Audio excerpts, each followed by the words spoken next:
7,00,000 కోట్లు 7,00,000 కోట్లు అని చెప్పి దుష్ప్రచారం చేసింది. అసెంబ్లీ వేదికగా తప్పుడు ప్రచారం చేసింది. కానీ ఇవాళ ఆర్బీఐ రిపోర్ట్ తోని అవన్నీ కూడా పటాపంచలైపోయినాయి.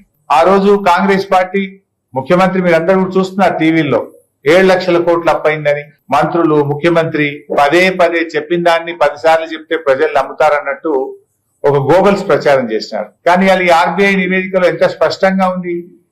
2014-15 కంటే ముందే 72,658 కోట్లు అప్పటి కాంగ్రెస్ ప్రభుత్వం అంటే గత ప్రభుత్వాలు తెలంగాణకు అప్పులను మనకు వారసత్వంగా ఇచ్చారు.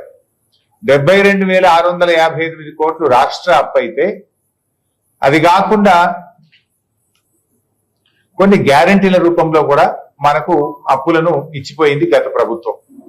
సో 2024 మార్చి నాటికి మొత్తం రుణాల మొత్తం 3,22,499కి చేరినట్టుగా ఇవాళ ఆర్బీఐ స్పష్టం చేసింది. 3,22,499 కోట్లని ఆర్బీఐ స్పష్టంగా చెప్పింది.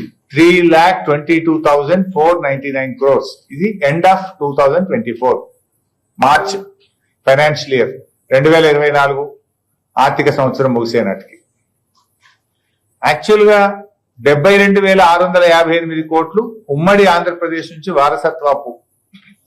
ఇది కాకుండా 18,265 కోట్లు ఉమ్మడి రాష్ట్రంలో గ్యారంటీల కింద రాష్ట్ర ప్రభుత్వం కట్టాల్సిన అప్పు. రెండు కలిపితే దాదాపు 90,923 కోట్లు. ఇది కాకుండా మరో 15,000 కోట్లు మార్చిలో ఈ రాష్ట్ర ప్రభుత్వం తీసుకున్న అప్పు కూడా ఉన్నదన్నమాట. అది కూడా కలిపితే 106,041 కోట్లు. కొత్తగా వచ్చిన కాంగ్రెస్ ప్రభుత్వం మార్చి 2024లో తీసుకున్నది 15,118 కోట్లు. మొత్తం కలిపితే 1,06,041 కోట్లు. అంటే రాష్ట్రం బీఆర్ఎస్ ప్రభుత్వం ఏర్పడే నాటికి ఉండే అప్పు ఒకటి. ఈ 2024 ఆర్థిక సంవత్సరం ముగిసే లోపు, ఎందుకంటే డిసెంబర్ 7న రేవంత్ రెడ్డి ప్రమాణ స్వీకారం చేసిండు. డిసెంబర్ 7 నుంచి మార్చి 31, 2024 వరకు దాదాపు 4 నెలలు కాంగ్రెస్ పాలనలో చేసిన అప్పు 15,000 కోట్లు. ఈ 15,000 4 నెలల కొత్త కాంగ్రెస్ ప్రభుత్వం చేసిన అప్పు గత కాంగ్రెస్ అంటే గత ఉమ్మడి రాష్ట్రంలో ఈ రాష్ట్రానికి వారసత్వంగా వచ్చింది 90,923